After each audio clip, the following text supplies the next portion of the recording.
Ох, извадих я тази керамида, т.е. тази, защото имаше невероятна дупка. И сега трябва на това място да поставя другата новата керамида, която е тази хераската, вижте се. И сега трябва да го направя.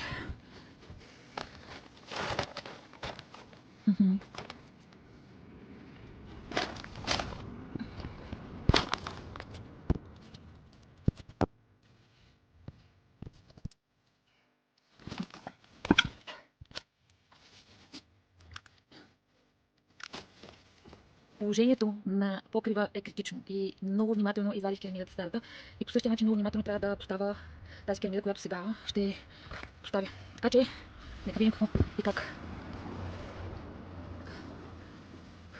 Много се щупа, даже не знам как, но е страшно щупа.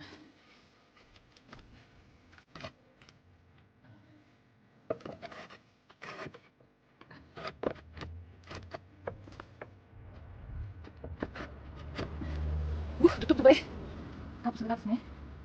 Трябва всъщност да напасне. Заедно с това керамида. Халелуя.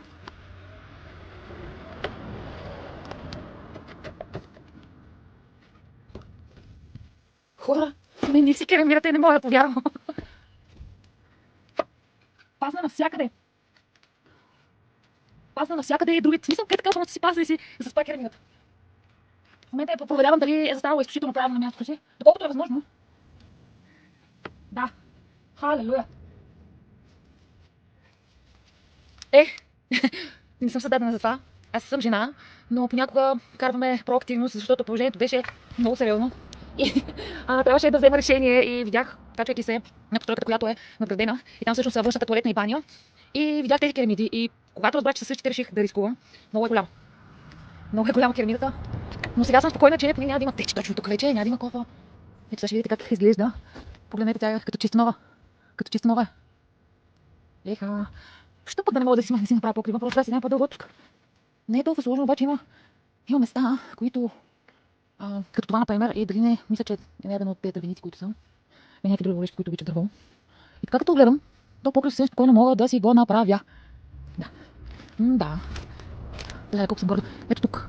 Това е, ето тук е това другото, което е за да бъде, подпира се, за да може да бяга. И всъщност наистина потъмя, но супер, пасна идеално. Вау. Много са злете керамиди и сигурно ще ги разкарам.